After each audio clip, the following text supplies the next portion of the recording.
dial 911, darating sila. Huwag na kayong maghanap ng pulis sa presinto sapagkat ang pulis ay nasa inyo ng mga telepono.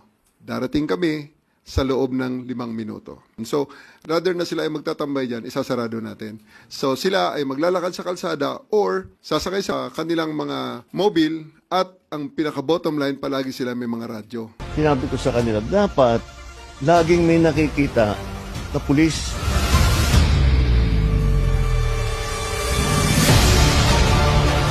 Kailangan ang pakiramdam ng tao, laging may pulis dito. Nararamdaman ng mga tao na safe ng kapaligiran kahit saan Metro Manila, kahit saan magpunta, okay naman. Okay ang palakad ng mga gobyerno natin, mga kapulisan, ayos naman. Mas maganda-ganda naman maraming kapulisan. Nakikita naman natin yung mga pulis dito. Responsive naman sila, active naman sila na nag-aayos ng mga traffic natin dito sa lugar na to.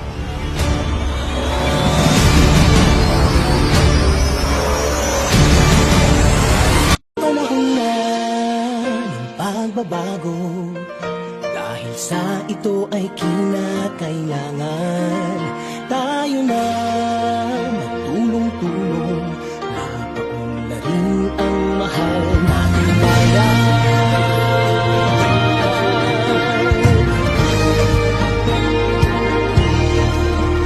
Panahon na ng pagbabago at ayos ang mga dapat ayusin.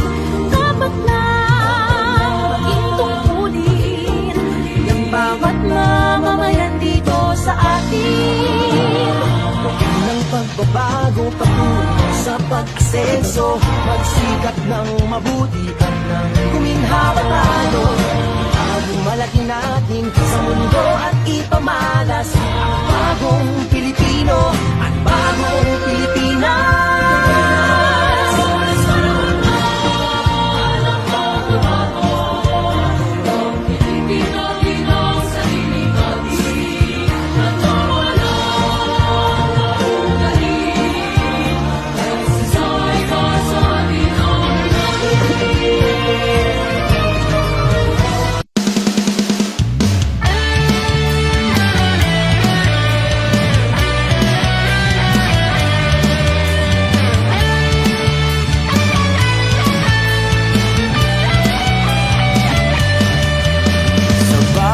Pagsubok na nalampasan, kahit minsay di pinanghihinaan, hindi pa rin pag-agapi.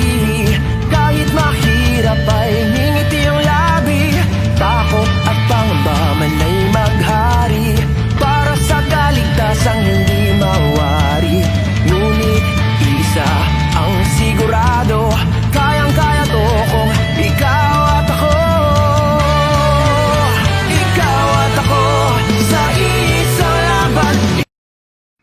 Sa magkahiwalay na operasyon bilang bahagi ng pinahigpig na kampanya ng kapulisan laban sa kriminalidad, matagumpay na naaresto ang 2 individual na kabilang sa top 10 most wanted persons sa antas ng istasyon ng Navotas at Caloocan. Unang naaresto ang isang 38 anyos na lalaki sa barangay San Jose, Navotas City.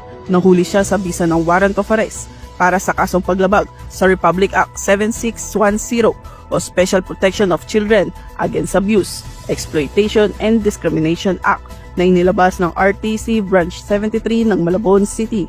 Dahil sa bigat ng kaso, walang piyansa ang inirekomenda para sa kanyang pansamantalang kalayaan. Kabilang siya sa top 6 most wanted persons sa istasyon ng Navotas.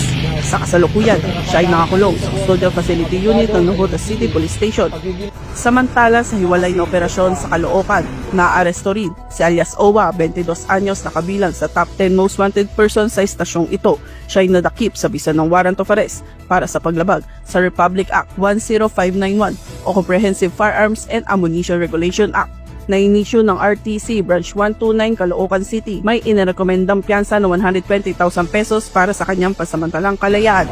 Isinailalim siya sa kaukulang medikal na pagsusuri at kasalukuyang nasa kustodiyan ng pulisya habang inaasikaso ang kaukulang dokumentasyon. Ang sunod-sunod na pag-aresto ay patunay ng patuloy at masigasig na pagtugis ng kapulisan sa mga taong may kinakaharap na kaso at lumalabag sa batas. Isang hakbang patungo sa mas ligtas at mapayapang komunidad. Isang matagumpay na drug bypass operation ang isinagawa ng mga operatiba ng Station Drug Enforcement Unit ng Valenzuela City Police Station sa Barangay Karuhatan, Valenzuela City.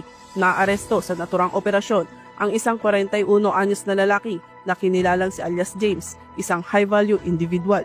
Nasamsam mula sa kanya ang 72 grams ng hinihinalang shabu na may standard drug price na 489,600 pesos. Ang mga nakumpiskang ebidensya ay agad na isinailalim sa pagsusuri ng forensic group sa Camp Crame, Quezon City. Matapos ang pagkakaaresto, dinala ang suspect sa Valenzuela City Medical Center para sa kaukulang medical na pagsusuri.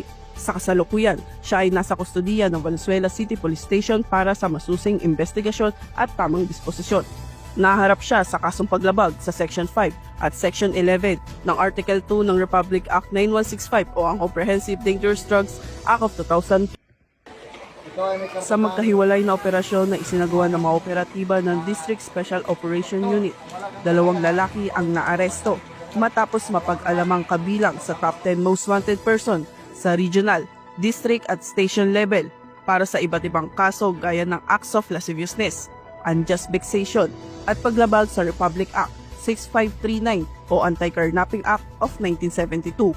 Unang naaresto ang isang 32 anyos na lalaki sa Barangay 12, Caloocan City na itinuturing na top 9 sa regional level, top 8 sa district level at top 6 sa station level. Naharap siya sa 4 na bilang ng acts of lasciviousness kaugnay ng Republic Act 7610 o Special Protection of Children Against Abuse, Exploitation and Discrimination Act na may inirekomendang piyansa na 180,000 pesos kada kaso at 2 bilang ng unjust vexation alinsunod sa Article 287 ng Revised Penal Code na may piyansang inirekomenda na 2,000 bawat isa. Samantala, naaresto rin ang 21 anyos na lalaki sa Barangay Longos, Malabon City na nakalista bilang rank 8 sa regional level, rank 9 sa district level at rank 5 sa station level. Ito ay kaugnay sa kasong paglabag sa Republic Act 6539 o Anti-Carnapping Act of 1972 kung saan walang inirekomendang piyansa ang korte.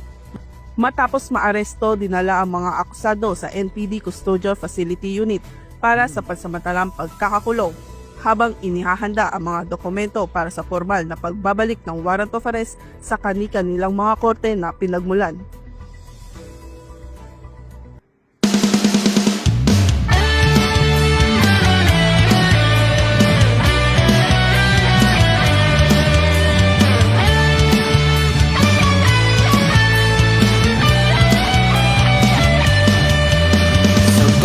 Pagsubok na nalampasan, kahit minsay di pinanghihinaan, hindi pa rin pag-agapi, kahit mahirap.